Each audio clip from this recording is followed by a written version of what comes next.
Hello and welcome to Disseminate the Computer Science Research Podcast. I'm your host, Jack Wardby.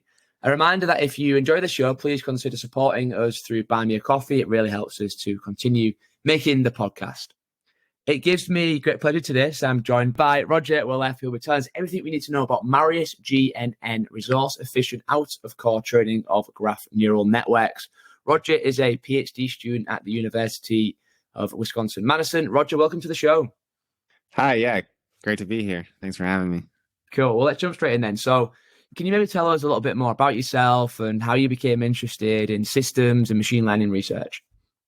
Yeah, sure. So as you said, I'm a computer science PhD student at University of Wisconsin-Madison. I'm in my fourth year now, so getting at least sort of halfway done maybe. Working with Professor Theo Rakatsinas, who was at UW, and he's since transitioned to ETH Zurich and now at Apple, but still working with him. And yeah, at a high level, sort of been focusing on resource efficient training of large scale machine learning models with a lot of sort of specific focus on graph neural networks. And I come from a physics background. So in undergrad, I kind of primarily did physics, but then toward the end of undergrad, sort of in my senior year, started transitioning towards CS because I kind of always like to program, and you have this sort of creativity in CS that you don't necessarily have in physics, right? Where you get to sort of design and build your own ideas. So yeah, so CS sort of kind of became my sort of main area of focus toward the end of undergrad. And then, once you sort of get in CS, obviously machine learning these days is very exciting. It's becoming sort of more and more mainstream and sort of lots of machine learning models, and sort of the models are continuing to get bigger and bigger and more expensive to train and to run, as we all know. So that makes machine learning systems and making training and inference of these machine learning models sort of a very exciting and very timely topic. And it also gives you sort of a nice machine learning systems give you a nice sort of like middle ground in CS, where you get to sort of, and in some sense, in my opinion, maybe have the best of both worlds, where you're sort of like building software, a lot of programming, a lot of building things that others can use, but also you're sort of working on the algorithmic side of machine learning models, which, transformers, et cetera, that everyone's very excited about these days. So you get to be involved in everything. And so, yeah, that's kind of it kind of evolved naturally, but sort of over time in undergrad and at the end of undergrad, just started getting more and more excited about kind of the machine learning with how the times were going, and also just because, love to program and love to sort of get my hands dirty. So that's kind of the long-winded story. No like sort of maybe like eureka moments, but just over time gravitated toward that field. Awesome stuff. Yeah. So you say you're fourth year at the moment. So, I mean, how much road is there left to run there? So you got another year, 2 years? Yeah, something like that. I try to start thinking about finishing up here in the next year or so, but we'll see how it goes. It's not, there's no hard deadline and there's no major rush. Well, let's get stuck into MariusGNN. So, I mean, I think I'm pronouncing it right? It's Marius, right? Cool. Yep, yeah. MariusGNN. So, what's the backstory there with Marius? What is Marius? Like, what is it got some meaning? It's like a Greek god or something? Yeah, it's a Roman general, I think. Okay. It's so the name is sort of, the name was chosen by some of the co-leads sort of on the Marius project, Jason Mahoney. And so there's sort of been two works, an original work, which we called like the Marius system, and then MariusGNN is sort of a follow-up and an extension, which kind of extends the original work to GNNs, graph neural networks specifically. So. Okay, cool. So let's kind of dig into some background and like set the listener up there for what we're going to be talking about today. So can you tell us a little bit more about kind of graph neural networks, GNNs, kind of give us some backstory there? So I think the best place to start is sort of just like with what is a graph, right? So basically the idea here is that we have sort of the input to these graph neural networks is a graph, which is a really sort of abstract and general data structure, but basically you have some set of nodes, which are like objects, and then you have some set of relationships which connects those nodes together, and we call those edges. So you have this graph, which is made up of nodes and edges. And again, very flexible data structure. and often sort of the best representation for a lot of forms of data. So for example, some classic graphs would be like a social network where you have sort of nodes are people or businesses, et cetera, like on Facebook. And then you have sort of, the edges are friendships between them or something. But, beyond sort of that sort of standard example, you have things like road networks, right? Cities connected by roads. You have even more sort of scientific and maybe complicated graphs like molecules, made up of atoms and bonds, chemical bonds between them. So sort of, a wide variety of things that can be represented as graphs. And then often these graphs have information associated with them. So for example, the nodes in the graph can have some associated data, which we usually call in machine learning, features, right? So for example, the cities in a road network may have some information about traffic laws there or whatever, density, traffic, things like that. And you can sort of group all that information for each node into something that you would call like a feature vector. For example, again, for another example, like social network, you might have information about the business, information about the person, things that they like, things they don't like, which may, give you some valuable information about who they might be friends with, things like that. So these are sort of additional information that you include in the graph along with the nodes and the edges, these feature vectors for all the nodes. And basically at a high level, that's sort of the input that you're working with when you're working with graph neural networks. And then once you sort of have that input, graph neural networks are just basically a specific type of neural network that's designed to operate over that input. So just like you have, convolutional neural networks designed to operate over images and, transformers for text, you have graph neural networks for that sort of input data structure, which is made up of these nodes, their feature information, and then the edges between them. And, it's sort of, again, a mirror of a standard neural network, where once you have that input data, the idea is to sort of successively transform that input data through a series of layers into sort of more meaningful representations so that you can do some sort of downstream task. So yeah, happy to give a little bit more detail about exactly what those layers do, which I think will be useful. Yeah. I have a quick question before we go into those layers a little bit deeper. On the feature vectors, you said that they're associated with the nodes. Do the edges also have feature vectors, or do you have to put that information in the node?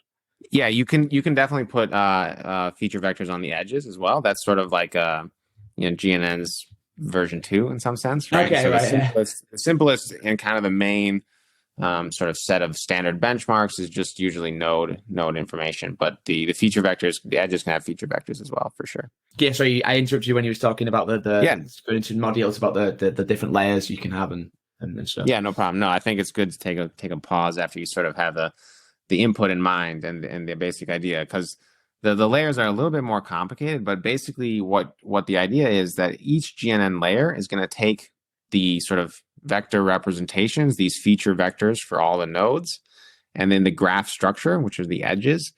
And basically you're going to use that information to produce new vector representations for each node, which are sort of like higher level representations. And those higher level representations, you create them by combining the sort of original vectors, the original features of each node, with the features of the neighbors of that node. And the neighbors here are defined by nodes, which are connected to each other by edges, through edges. So, it's usually helpful to give an example. So the kind of common example that I've given in some talks is, consider a graph that is made up of maybe the states of the United States. And the node that we care about is the node for the state Wisconsin, right? And then we have maybe an edge to neighboring nodes, Illinois and Minnesota, right? Neighbors of Wisconsin geographically. And then maybe we have some base set of features for each state, right? So for one for Wisconsin, one for Illinois and Minnesota, could be, dependent on whatever the downstream task is, population, things like that. But let's group all that features that we have for each of those three nodes into some vector representation that we usually call H0. So the 0 here meaning that it's sort of the first representation of that node. And then, we label that feature vector as H. And then what the first GNN layer is going to do is it's going to compute a higher level representation for the node Wisconsin, which we're going to call H1. So the one being sort of after the first layer. And you compute that higher level representation by aggregating the original features that you had for the state Wisconsin, H0, with the original features that you had for Illinois and Minnesota, the H0 for those two nodes. And the aggregation function is really like the sort of neural network layer, and that's what has sort of learnable weights, parameterized function that gets updated through gradient descent, just like a standard neural network layer. And so, for example, you know, that aggregation function could be you sort of sum the three feature vectors, three H0s together, and then you multiply by a weight matrix, which is learnable, a parameterized weight matrix. And then that gives you the H1 for the node Wisconsin, for example. So that's kind of the idea. You have these original feature vectors for each node, and then you sort of transform them into new feature vectors for each node at each GNN layer. And that transformation is done by running the sort of feature vectors through some parameterized aggregation function and combining them with the feature vectors of the neighbors. So the idea is to sort of take your information that you have about your node and to sort of augment it and transform it using the information from your neighbors. And then once you have that sort of H1 for the node Wisconsin, you can compute H1 for Illinois, Minnesota, all the other states, for example. And then you can sort of, again, stack another layer on, compute sort of H2 for the node Wisconsin if you wanted to, and so on. And you can keep doing this until you get some higher level representation that you're sort of happy with, right? Which has learned enough information from yourself and from your neighbors. And then you can use that sort of output, call it like H10, for example, for some sort of downstream task like node classification, right? So then you could use it for prediction, just like you would the output of a convolutional neural network, right? For image classification.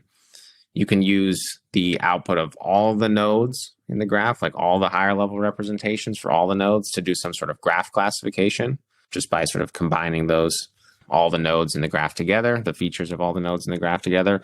Or you can do some sort of edge prediction task if you wanted to. So you have sort of maybe two nodes and you have their two vector representations, two higher level vector representations, and then you sort of use those two vectors to decide something about, is there an edge between these two nodes? Is there not an edge? Things like that.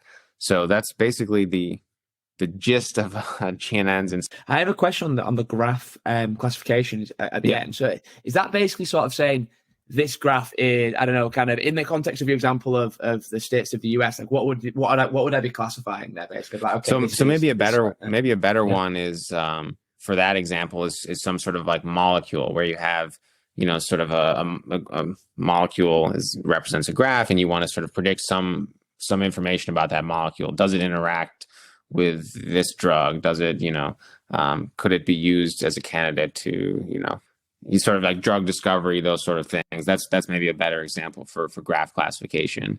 Node classification, a good example for that is like citation network. You have like a paper, all the archive papers.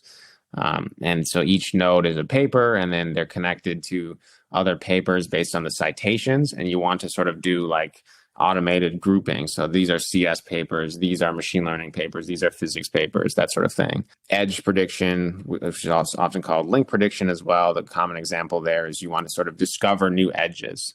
So you sort of, you want to predict new friendships, right? And so Facebook wants to predict who you should be friends with. You want to, again, you can do sort of drug discovery if you have sort of a different graph, but now each node is like a molecule, and you have like known interactions between molecules based on prior experiments, and you want to sort of predict unknown interactions, things like that. So all of these things, there's a lot of applications. Awesome stuff. That's great. Great stuff. So yeah, let's dig into kind of the background for MariusGNN. And so you said that a lot of it is that doing this training is very doing it in a resource efficient manner is like quite challenging over large scale graphs. Yep. Why is that? And kind of how big are these graphs? How big? When does it become a challenge? Yep. So I think now that we've kind of like established the notion of what we're working with, the data that we're working with, sort of the key first issue to realize is that we have these feature vectors for every node in the graph, right? At the very least, maybe even for the edges, as you mentioned.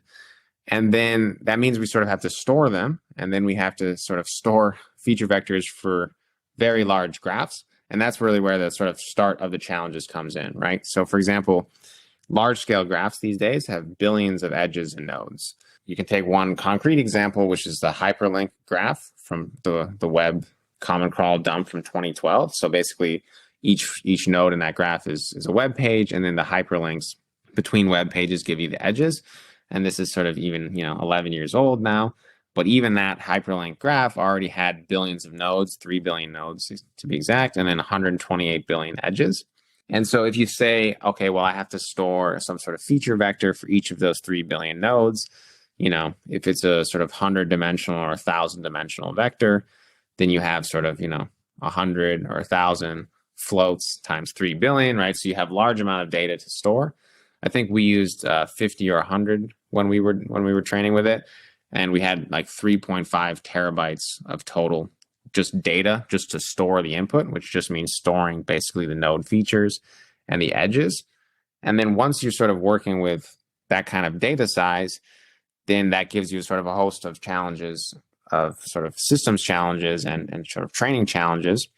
The first being that, that exceeds the memory capacity of any GPU accelerator that we kind of currently have on the market.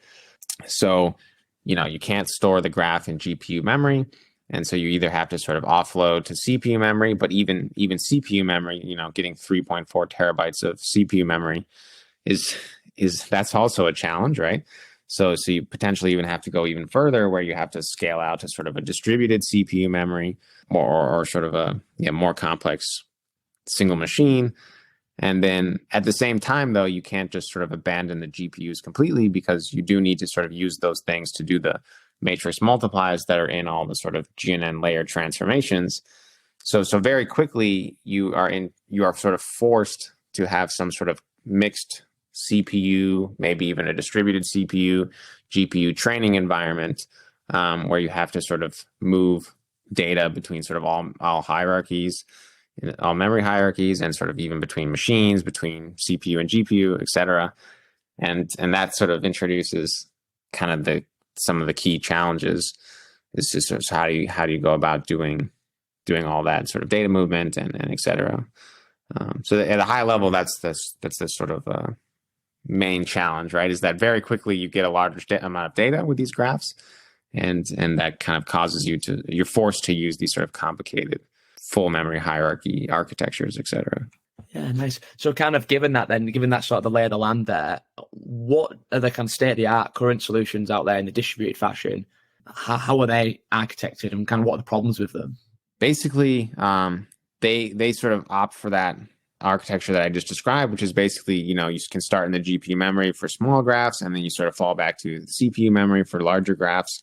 And then for even larger graphs, you go to sort of a distributed CPU memory where you have maybe the graph partitioned across a sort of set of CPU machines.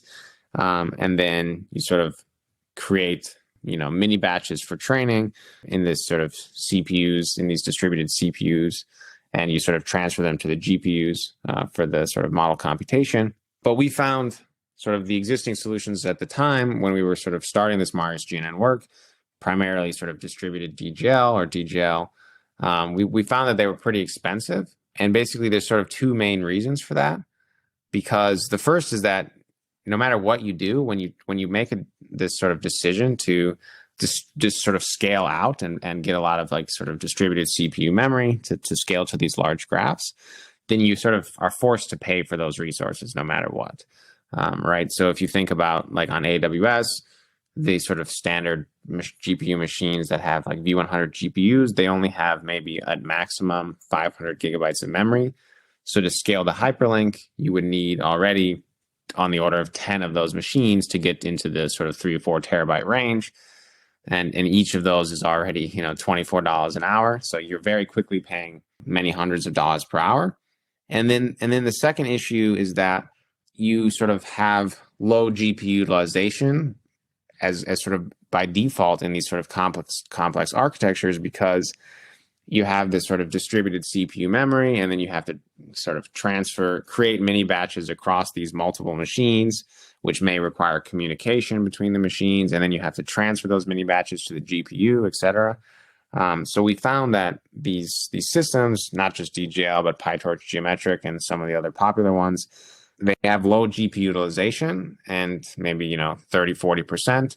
And that GPU utilization gets even lower as the deployment becomes more complicated. So as you scale to larger graphs and you have multiple machines and more machines, then the GPU utilization sort of slowly continues to drop, down to maybe 30, 20%. So basically, in the end, you end up having a lot of these expensive resources that you're paying for, which aren't fully utilized. So it's sort of not a good use of the money in some sense, right? And then that's kind of the key problem potentially with the existing solutions.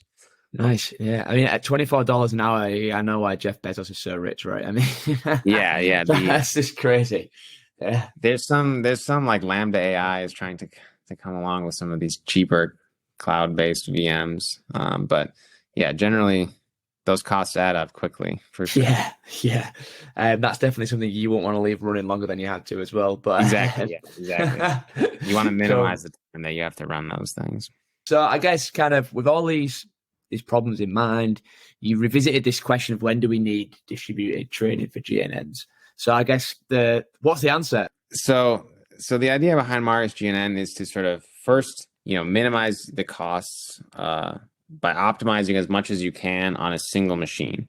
And once you sort of have fully optimized the single machine, and then you sort of, if you have all of the resources fully utilized on a single machine and you still need to further reduce runtime, that's when you need distributed training, but only then, right? So, and then the question then in MariusGNN is basically how do you sort of fully utilize the resources on a single machine? That's kind of the key question. Yeah, it reminds me of the cost paper, right? And because I think that was focusing on like stream processing systems, was it? Or was it graph processing systems? I can't quite remember. Yeah, it was graph processing, but sort of like a standard graph, like page rank, more sort of things. Yeah, graph algos, right?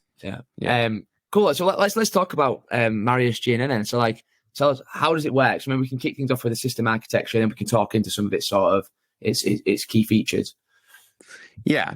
So I think so maybe I'll spend a little bit of time talking a little bit more about a little bit background of sort of what are the key challenges first once you move off the GPU, right? So we talked about we have this these sort of node features for every node, and then those can sort of quickly exceed the GPU memory capacity. So just give maybe like a couple minutes of like, once you put those in the CPU, what do you have to do? And then that'll sort of lead us into sort of the MariusGNN system architecture. So once you sort of move your graph and the node feature representations and you sort of store those in CPU memory, then you have to sort of do this mixed CPU, GPU mini batch training. And basically the idea is that you start with some sort of mini batch, which is sort of like a set of training examples that you sample from the graph. So those could be a set of sort of maybe nodes, or they could be edges, depending on the task. But let's consider it's just a set of nodes. So you say, okay, I'm going to do, node classification for these set of nodes. So I have some labels for them. And then, I have their original features. And so what do you need to do? So first you need to sample some of their neighbors so that you can sort of have these required information for the GNN layers, right? The GNN layers need to know some of the neighbors to be able to do these aggregation functions. And then once you sort of have those neighbors sampled, you can then get the sort of initial H0 feature vectors for all the original nodes that you started with in your mini batch, as well as the neighbors, right? You need the feature vectors for the neighbors. And that whole process is sort of like mini batch preparation. And you need to do that all on the CPU because that's where your data is stored. And only once you've done that, then you can transfer all of that information to the GPU to actually be able to do the model computation. So that kind of, we've been kind of hinting at, once you move off the GPU, you have all of this sort of complex steps that need to be done on the CPUs, and then this data movement, which can limit the GPU utilization. But that's just the idea in a little bit more detail. And then, the kind of key other thing there is that this neighborhood sampling is sort of specific to GNNs, right? So every time you want to compute the GNN output for a specific node, you need to go and sample the neighbors.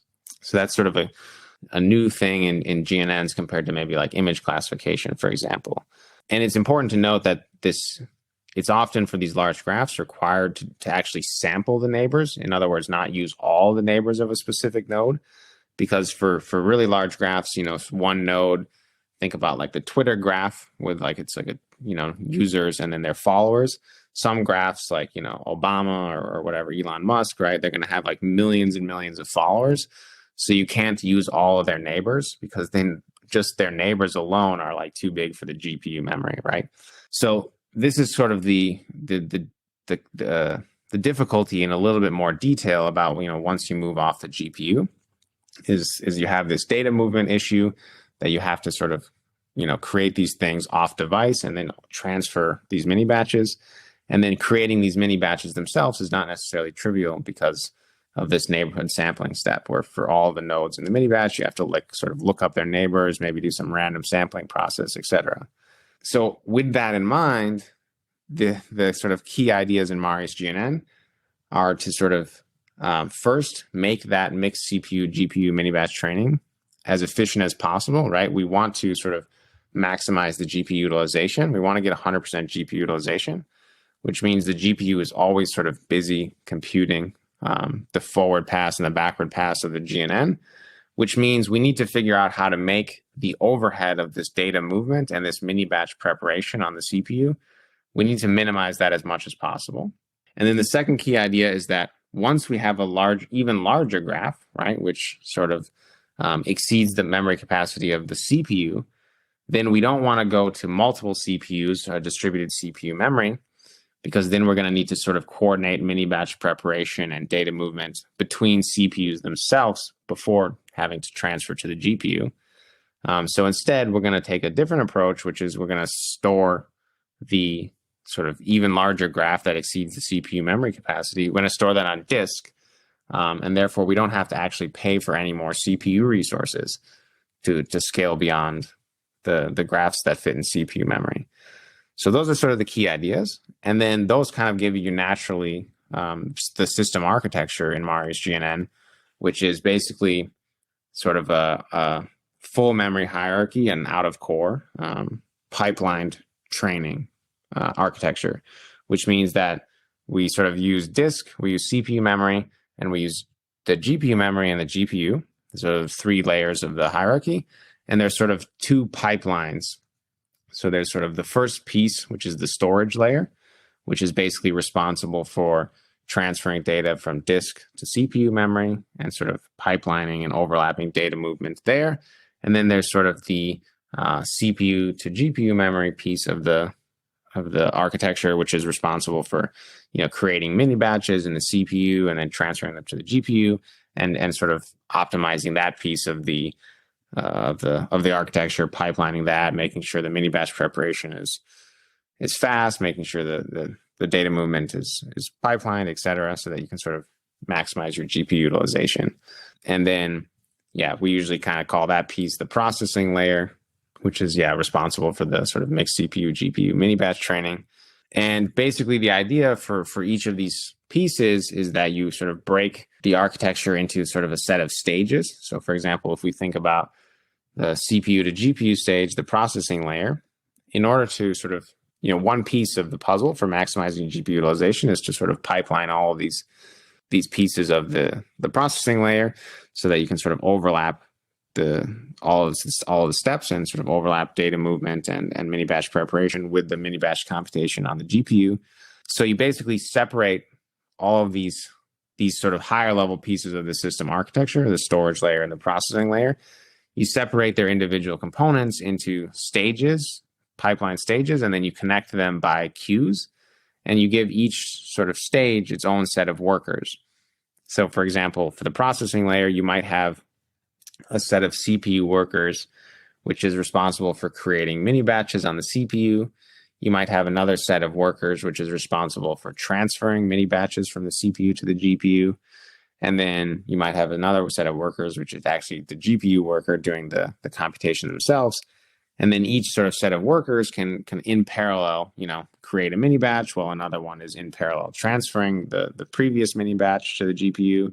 And they can just read and write their input and output to sort of set of queues. So they don't have to worry about sort of synchronization, right? Sort of a standard kind of like multi-consumer, multi-producer, pipeline. And this is sort of the first piece of the puzzle to sort of maximize GPU utilization. So that's kind of the high level overview of the system architecture. Maybe that was a lot said at once. I don't know if you have any questions or. I do have one question. So you it's like, cause I'm kind of imagining there's kind of a production line in my head, right? And these Exactly like a conveyor belt, right? Exactly. Sort of as things move along. Do you have like what's the communication like between the different stages? Is there like an overseer / coordinator that's sort of informing these workers to speed up or slow down or whatever to kind of keep the whole system balanced? Or is that not really? There's no coordinator to do that, but there are ways to sort of throttle the pipeline at different pieces. So the way we do it is like in the configuration file, when you sort of launch Marius or MariusGNN, you basically specify the number of workers for each of these stages. And then you also specify the queue stages, the queue sizes between each stage. So for example, if the CPU mini batch preparation workers are, really fast and they're, putting a ton of stuff on the queue, that's for the transfer worker. Once that queue fills up according to some size that you set, then the mini batch preparation workers have to wait, right? So they can't keep creating mini batches and putting them on this queue. And then they just, they just sleep basically, right? Until there's space again. There's no back pressure there from the queue saying like slow down a little bit. You give me too much information. Okay, yeah. Right, yeah. And then there's a sort of like global back pressure, which is there's a global limit on the number of mini batches that can be in the pipeline at once. Right. Okay. So that's useful for sort of like staleness issues, which are. So I mean, maybe this isn't relevant. I'm going to kind of off on a tangent a little bit here. But is the resource pool that each of these stages has, is that dynamic or is it fixed? Is it up front? It's a config parameter you set, or is there a way to sort of that to be dynamic at runtime and change? Yeah. So right now it's fixed in the config up front, and it's even sort of fixed without necessarily any information on how to set that. Right. It's sort of like it's a magic number. Yeah. There's no like magical exactly. But we have, thought about and even explored a little bit making it dynamic, and making it dynamic is certainly doable. It's just, it hasn't made the top of our priority list, but you can definitely imagine dynamically measuring the size of these queues, figuring out which one is the bottleneck, reallocating resources to sort of, reduce the bottleneck, et cetera. And, that's something that can be done for sure. Yeah, one for future work. Yeah, exactly. Cool. Yeah, so let's go into it in a little bit more detail then. So there's this data structure you use in Marius called dense. So what does the acronym stand for? I'm guessing it's an acronym, right? And then, how does it work? Yeah, it stands for the delta encoding of neighborhood samples. Nice. As we've been discussing a little bit, you have this mixed CPU GPU mini batch training. That's sort of the first piece of the puzzle once you have a large graph that exceeds the GPU memory capacity.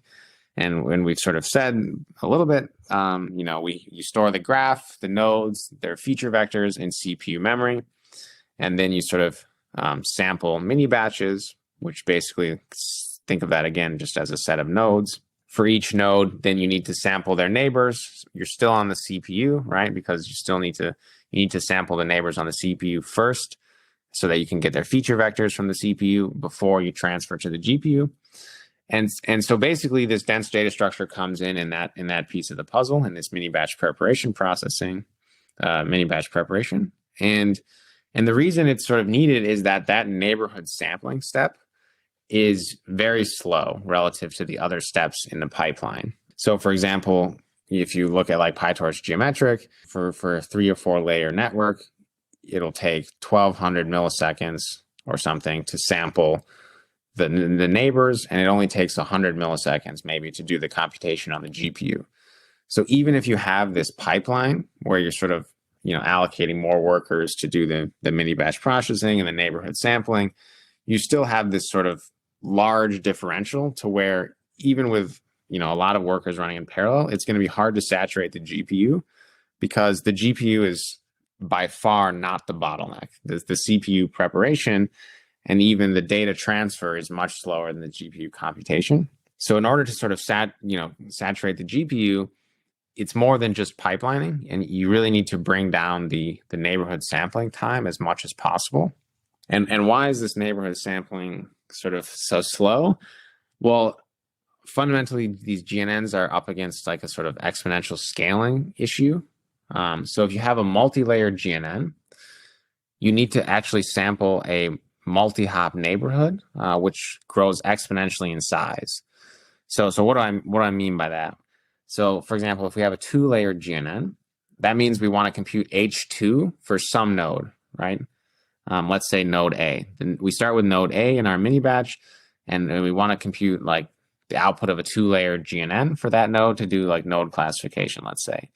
So that means we want to compute the second layer representation, H2, as we've kind of been calling them. And the representation H2 for node A that we have, it depends on the representation H1 for node A, but it also depends on the representation H1 for the neighbors of node A. And the representation for H1, all of the representations H1 are also, sort of computed representations, right? Which means that the H1 representation for node A depends on the H0 representation for node A. That's fine. But the H1 representation for the neighbors of node A, which we need to compute H2 for node A, those representations depend on their neighbors, right? So in other words, if we have a node B, which is a neighbor of node A, we need the neighbors of node B in order to compute H1 for node B, right? So this is sort of like a 2-hop neighbor of node A you can think of, right? You go from node A to its neighbors to their neighbors, and that's how you compute sort of a 2-layer GNN. And you can sort of you can think of this as, it continues as you go, right? So if you have a 3-layer network, 3-layer GNN, you want to compute H3 for node A, for some node A, then you need the 3-hop neighborhood of node A. So when you're doing the mini batch preparation, you need to sort of know this ahead of time, know how many layers you need to compute. And therefore, that tells you how many sort of hops away from these nodes you need to sample. And these hops, these multi-hop neighborhoods grow exponentially, right? So because if you start with, let's say, 10 nodes, and then you sample 10 neighbors for each of those nodes, well, then now you have 100 nodes. And then if, again, you sample sort of 10 neighbors for each of those 100 nodes, well, now you have 1,000 nodes, right? So you sort of very quickly have this exponential increase in the sort of number of nodes which are participating in this mini batch because of how these multi-hop neighborhoods are constructed. So just to reiterate, right? These multi-layered GNNs, they require these multi-hop neighborhoods, which are constructed sort of step by step, right? You start with a set of nodes, you sample their neighbors, and then the second step is to sample the neighbors of the first set of neighbors, right? And so on. And this sort of whole set of neighborhood sampling, this is really sort of why it's slow and why it's sort of the kind of key bottleneck because of this exponential explosion and because this is sort of a very complicated process actually in the end. So basically that becomes a big bottleneck. Like I said, PyTorch geometric, it's like over 10 times slower. Same thing with DGL than the computation itself. Does that make sense? It's a little hard to see without these sort of like diagrams, but hopefully it amplifies, right? Like over like it's that kind of an inherent property of graphs. I mean, there's always that kind of example of like you only in 6 hops you can go across the whole graph, right? So it's the same sort of problem manifesting there in the sense that you end up with the more layers you add, you want the H10, then you're gonna have like it's going to explode, right? Yeah, you're gonna have the whole graph exactly. After a few layers, you have so many nodes participating in this multi-hop neighborhood that you really have to. That it really just the sampling time really just blows up. Yeah. So once you sort of have that in mind, then the key idea behind dense is to recognize that in this sort of expansion, as you're sort of starting from a small set of nodes and you're expanding out in the graph as you sample more and more hops away from those nodes, the key observation is that you're going to return to nodes that you've already seen. In other words, because of the how the graph is structured, the neighbors of some node, the 2-hop neighbors of some node may be a 1-hop neighbor of another node, right? And that's the sort of key sort of observation that we try to take advantage of with dense. Another way to say that is when you do these sort of multi-hop sampling in existing systems, you perform a lot of redundant one-hop sampling to construct these multi-hop neighborhoods, right? Because these multi-hop neighborhoods are constructed by first sampling the one-hop neighbors for a set of nodes, and then sampling the one-hop neighbors for their neighbors, and then, sort of just by building, one hop at a time. And the observation that we're talking about here is you build the one hop neighborhood of the same node multiple times because it reappears at different pieces in this overall multi-hop neighborhood. You basically are expanding the one hop neighbors of the same nodes many, many times, and that's a lot of redundant work. So that's what we're going to try to get rid of with dense. I'll try to give another quick example of this redundancy with, let's say we have two nodes, A and B, and again, we're trying to sample their two hop neighborhood. For both of those nodes, now we have a mini batch. So they're both part of our mini batch, and we want their two hop neighborhood. So if we sample the one hop neighbors of node A to start with, let's say that it happens to have a neighbor, B is its neighbor, right? So now in the second step, when we're sampling the neighbors of A, we're going to sample the one hop neighbors of node B. But we would have already done that in the first step because we needed the one hop neighbors of node B in the first step, right? So these nodes reappear, and you sort of end up sampling one hop neighbors for the same nodes many, many times in these multi-hop neighborhoods. Does that make sense without any figures? It's a little hard to follow these sort of but at a high level, it makes sense when you think about a graph, right? If you're traversing a graph, but you're traversing from many nodes at once, think about doing a random walk, but you're starting 10 random walks from 10 nodes. Those random walks are likely to sort of maybe, come across each other, right? At which point you can sort of reuse the old random walk from that point, or you can sort of start your own new random walk again. So yeah, the idea behind dense is to sort of minimize this redundancy of sampling one hop neighbors for the same nodes. And the way to do that is just to cache and reuse the one hop neighbors, those sampled one hop neighbors for nodes that you've already seen earlier during this multi-hop neighborhood construction. That's the high level idea. Nice. No, that makes total sense. Yeah. Yeah. Yeah. And so basically dense is this data structure that we use to do that caching and reusing and tracking, because you need to sort of track which nodes you've seen while you're constructing these multi-hop neighborhoods, and you need to track their one hop neighborhoods. And basically dense is the data structure to sort of do that. And the way it does that is by sort of, again, building these multi-hop neighborhoods sort of step by step. And it uses, each step now is built using an incremental delta. So you sort of sample the one hop neighbors for some nodes, A and B, for example, in step one. And then in step two, you're going to sample, the one hop neighbors for the neighbors of nodes A and B, but only for the neighbors for which you have yet to already sample one hop neighbors, right? So you sort of, each delta is a new set of nodes, and those are the new ones that you're going to sample one hop neighbors for in the next step. But that delta are completely new nodes. You haven't seen them before in the previous sort of steps. And that's basically the idea behind dense. And, we spent a lot of time developing sort of efficient algorithms as well to go along with constructing it, or to go along with this high level idea, right? You also still need to be able to construct it quickly on the CPU. And then you also need to be able to use this data structure on the GPU, right?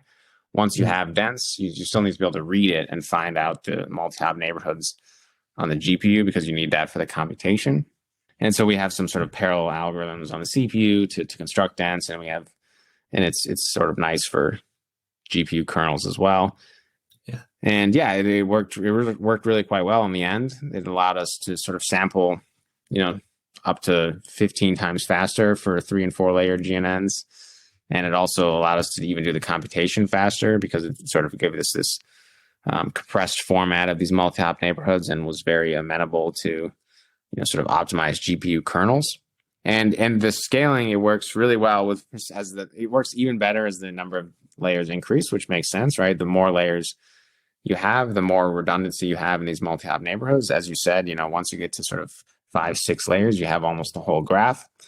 And so you can see dense actually outperform like optimized sampling kernels that are specifically developed to minimize sampling time, like for example, those in Nextdoor.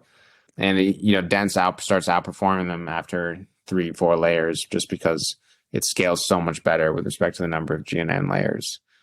Awesome. So, I mean, there's two other sort of features that you mentioned in your paper about Marius. Maybe you can give us sort of like a rundown of how like the partition replacement policies work and the auto tuning. Then we can talk some more about the numbers and the experiments and sort of like, let's see how and tell us how fast Marius kind of goes. Yeah. So once you have that pipeline and dense data structure, that gives you sort of the CPU to GPU piece, right? And then the next piece is like, well, what if the graph doesn't fit in CPU memory? So then again, as we said, you have sort of two options. You can get a bunch of CPUs and do some sort of like distributed CPU memory and then distributed training process. But in Marius, we sort of kind of continue with this theme we have where we're like going to, extract everything we can out of a single machine. And with a single machine, you always have this sort of disk available to you that's not really made use of, right? So you're sort of paying for it. It's not the dominant cost. The dominant cost is the GPUs and then the CPUs, but you do have this available, and so why not try to use it?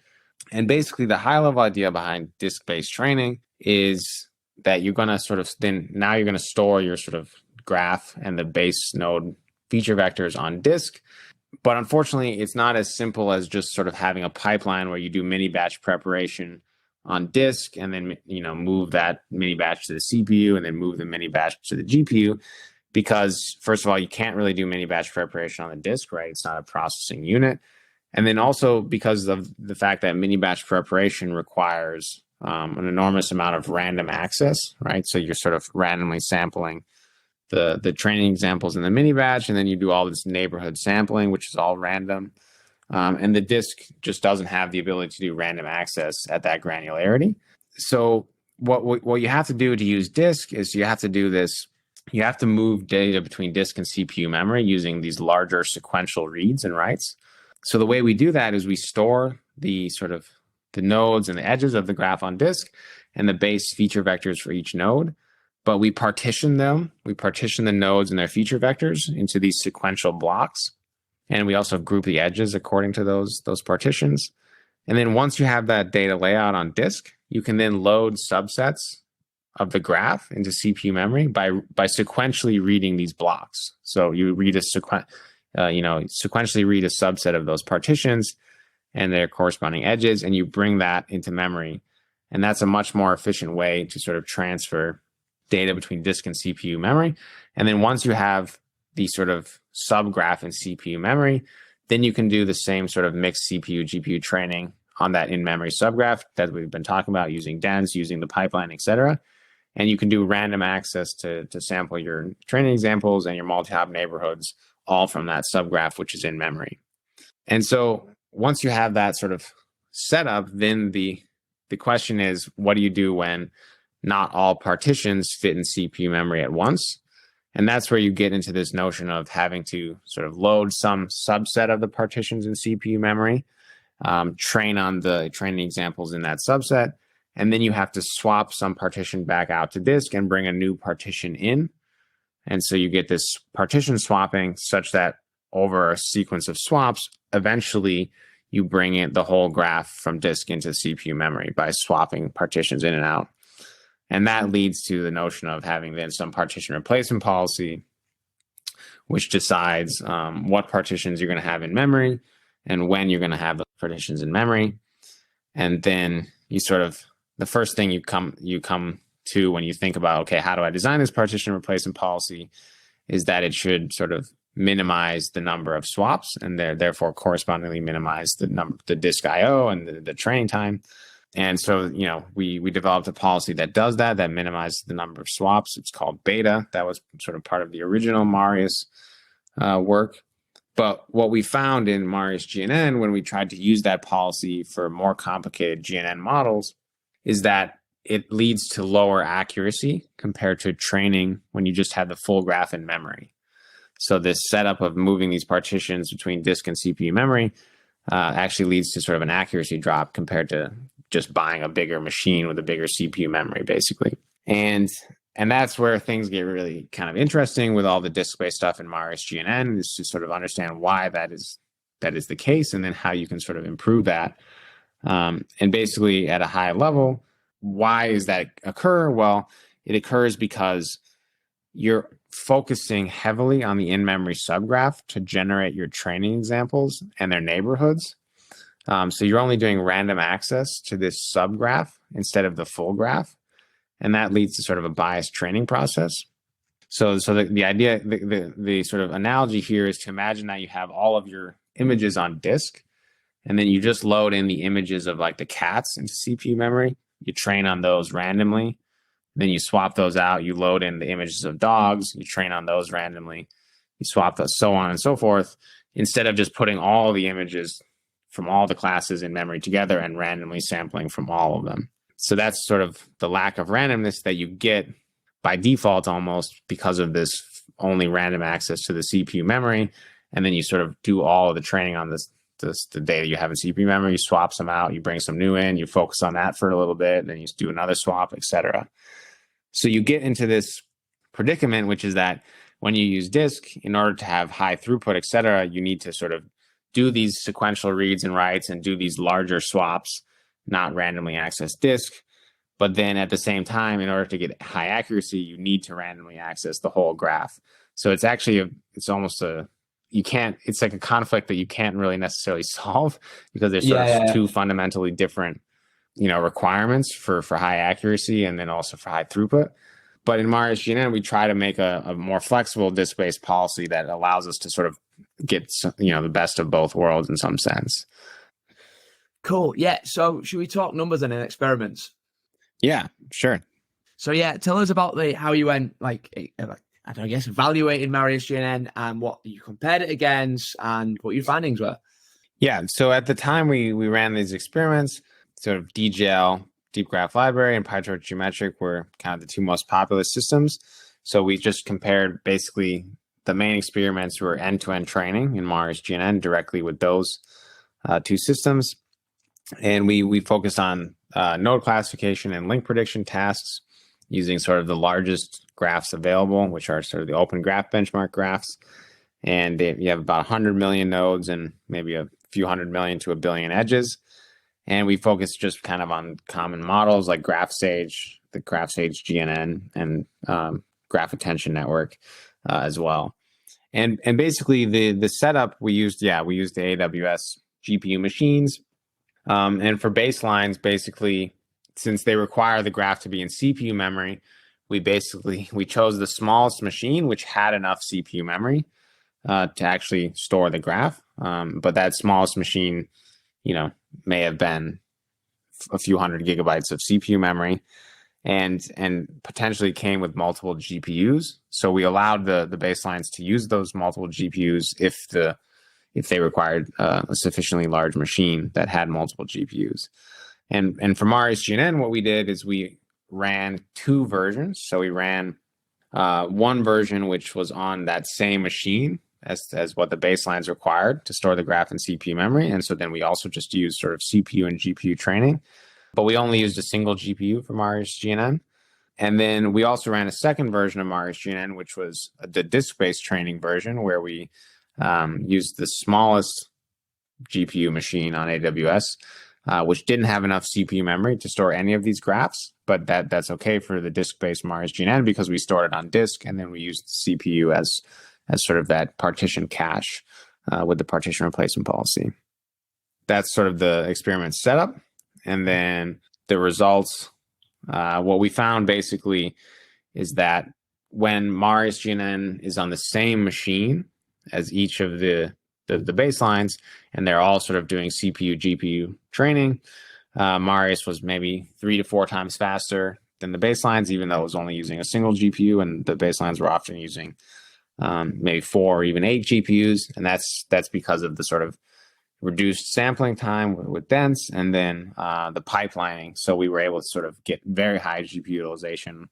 Nowadays, we actually have 100% GPU utilization with MariusGNN. And then the disk-based training gives you sort of a different option. So it was also about a couple times faster than the baselines, but then it was significantly cheaper as well because you're on a much cheaper machine, maybe only a $3 machine instead of a $24 an hour machine.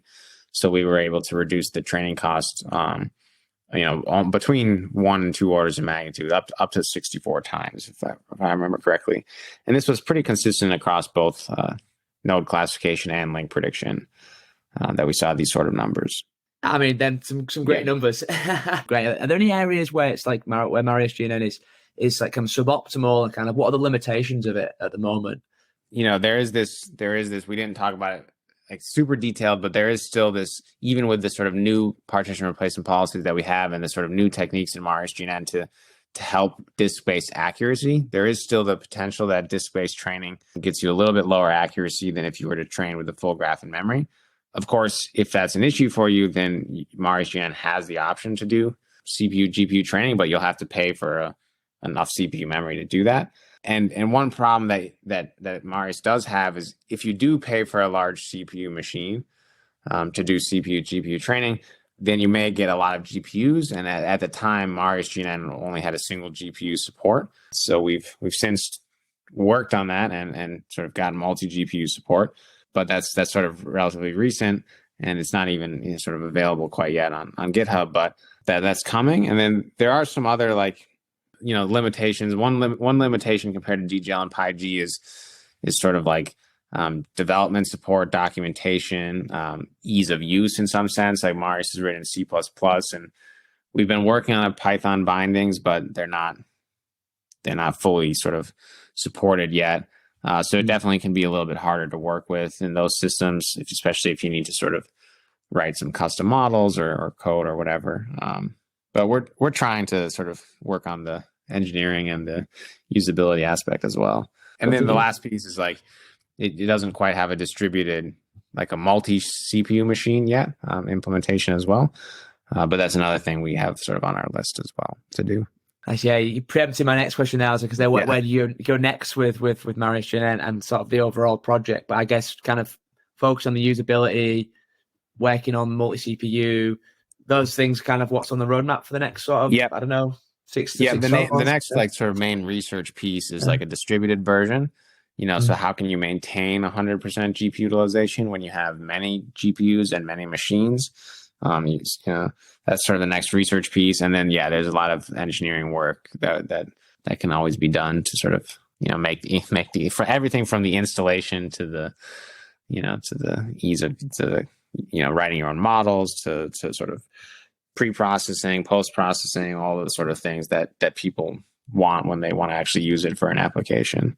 Yeah, for sure. I mean, that's sort of one angle that it's harder to kind of get papers published in it when it's focused on usability. People care about numbers and like things going faster rather than this piece of software is more usable, right? Right. That's a sort of like PhD versus, startup difference a little bit, right? In your PhD, there's not necessarily bonus points for usability, right? You have to get papers in the PhD. Well, that's it, right? Yeah. Cool. So I guess kind of this next question is kind of what impact do you think it can have longer term, and also what impact has MariusGNN had already? Have you seen much use of it already? Are people out there using it, or what's the feedback like? Yeah. So our hope is that we've open sourced it, and like we said, we're working on making it easy to use. It's not perfect yet, but we're working on it. And we hope that allows sort of like researchers in many, scientific areas, many different areas, to sort of easily and sort of quickly train GNNs on their own data, right? And then therefore enables them to sort of to sort of further their research in a way that maybe it was too expensive or too difficult to do without MariusGNN. So that's kind of the goal. And we've had a lot of people. We've had a good number of people starting to use it on GitHub and posting questions and interacting with it. So overall, I've been happy with how people have seen the system and the number of people trying to start using the system, and motivates us to keep making it better and giving more functionality for sure. Yeah, definitely. I mean, it's really rewarding seeing kind of your actual research be used by people and having that feedback loop, right? It motivates. Goes back to that sort of it goes back to that sort of initial motivation for ML systems, right? Where you sort of get to build these things which are, actually like cloned and used, right? Yeah, for sure. I mean, Yeah. I kind of just on a tangent. I know a lot of my work in my PhD, like, I mean, someone might read the paper one day and do anything with it, but like the implementation is probably just going to stay like dead somewhere like GitHub, and no one's ever going to look at it again, which is pretty sad. So it's really nice that you have that feedback. Yeah. Feedback loop for sure. Cool. So I guess when you've been working on this project, so you've been on it quite a long time. What's maybe the most interesting thing you've learned from working on this? So I think the thing that stands out to myself and Jason as well, I mean, I alluded to a little bit at the beginning, but there's sort of this very interesting kind of interplay and sort of even like trade-off almost between like algorithms and implementation, right? So for example, this dense data structure, the algorithm in itself is sort of, you're going to reuse the samples. Okay, there's an algorithm to construct dense, there's an algorithm to use dense, right? And we knew those for maybe like 3 months before we actually reduced the sampling time sufficiently. And the reason was that it was actually very difficult to implement those algorithms, the dense construction and using dense well. It was very able to implement them at high performance. And we found that kind of consistent across a lot of things where you can spend like a lot of time on an algorithm and it has good complexity, but it won't work actually because, the implementation is very important as well. Or vice versa, you can just have a very simple algorithm, but the differences in implementation can be enormous. So that's one thing that stood out to me, just the importance of implementation to actually achieve high performance has been something I think that maybe goes under the radar a little bit in some of these systems designs.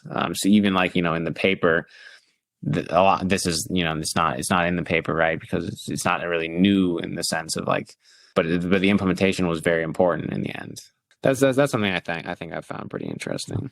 Yeah, I agree. Like, I mean, a good idea implemented badly just isn't going to get a good performance, right? Like, you can have the best idea in the world, but if you've got some hacky implementation of it, then it's going to be, it's not going to work, right? It's cool. Do you have any sort of like kind of war stories along that sort of journey as well? Like things you tried that failed, that dead end you ran into that might be interesting for listeners to know?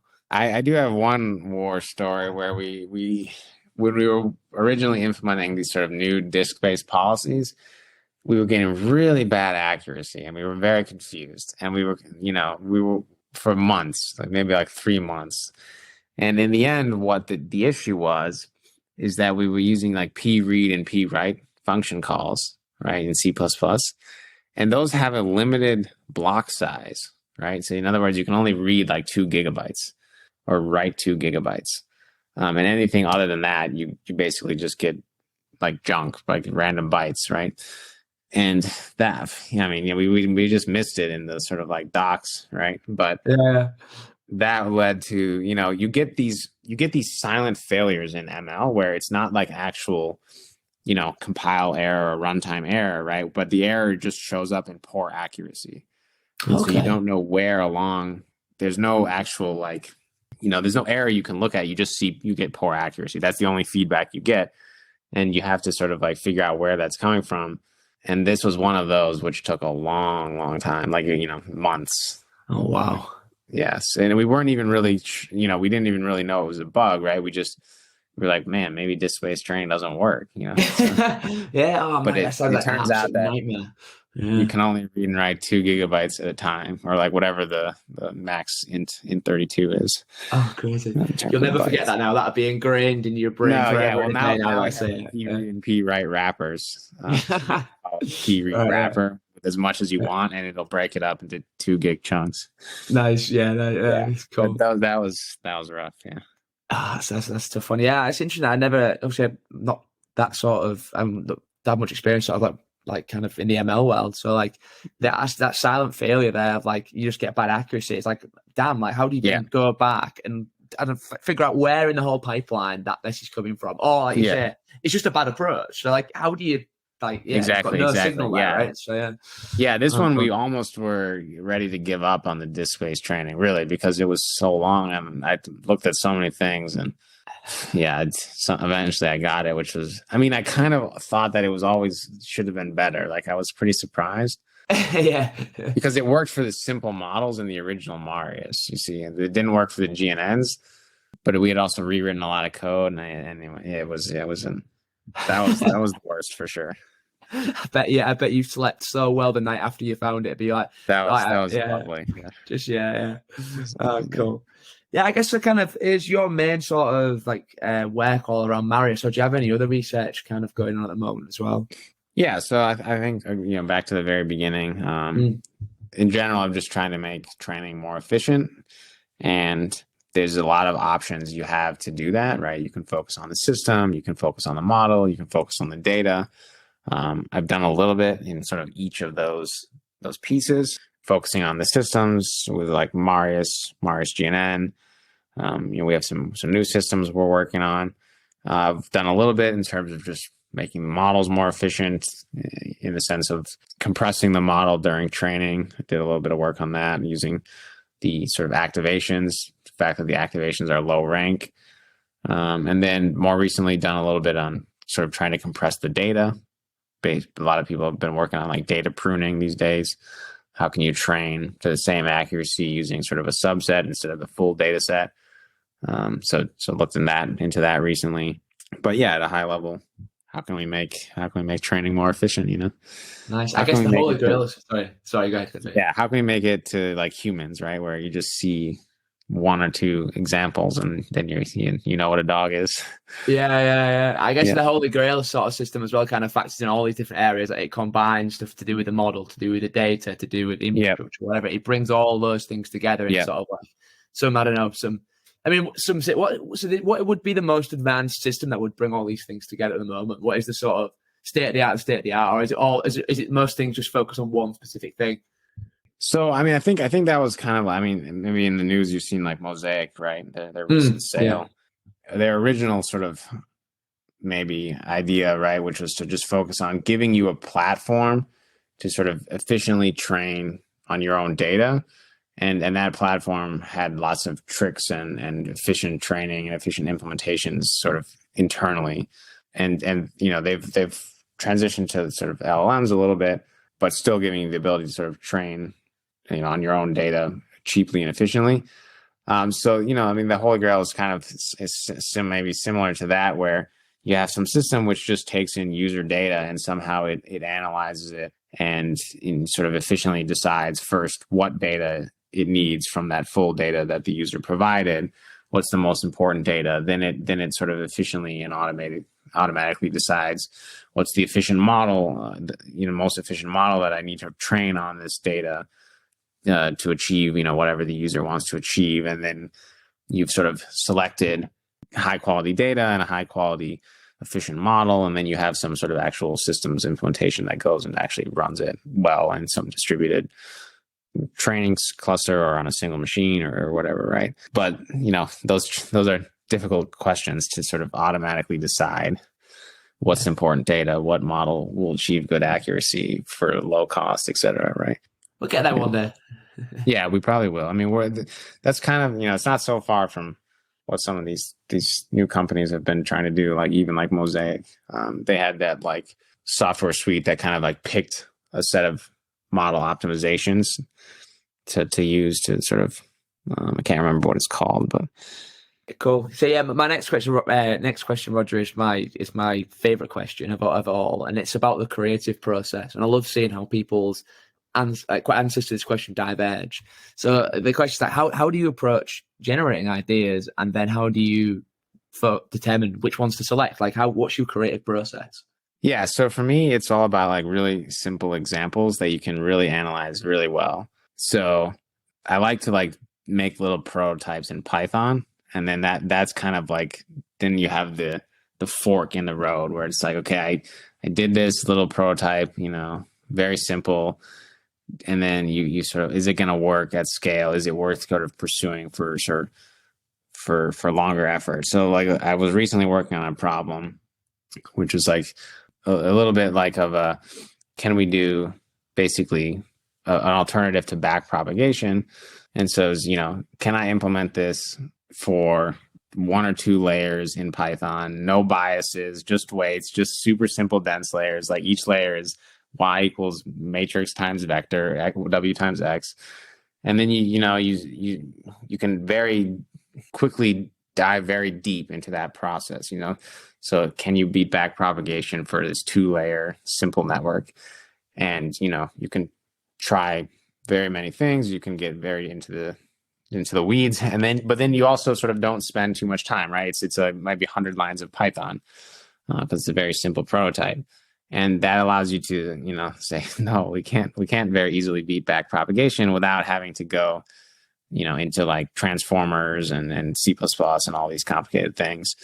So that's kind of my how I work on problems. I like to prototype, and I like to sort of, even if people have done it before, I like to prototype just to see the problem myself, see what's actually hard about the problem.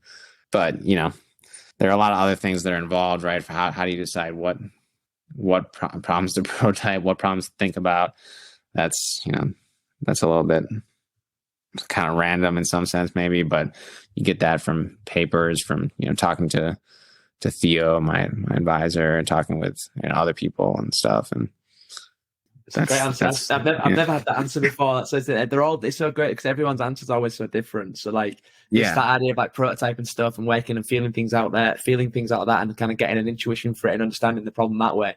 Again, that's such a great way of doing things. Like I really love that. I have this like PyCharm project, which is just like experimental, and it just that's like the overall folder, and then there's just like 1,000 subfolders, just like random things. I've tried so many random things.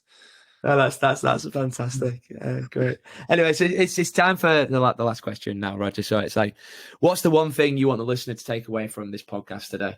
So I think in one sentence, maybe the main thing from Marius and MariusGNN is to sort of first maximize the resources you have, maximize the use of the resources you have before scaling out to more resources. I think that's the takeaway from maybe Marius and MariusGNN in one sentence. And we're not the first to say that, right? As you mentioned, like the cost of papers, et cetera. But I think it's important to sort of revisit that as we have these very complex distributed machine learning deployments.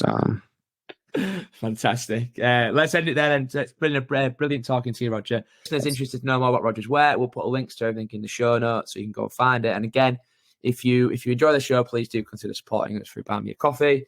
And we'll see you all next time for some more awesome computer science research.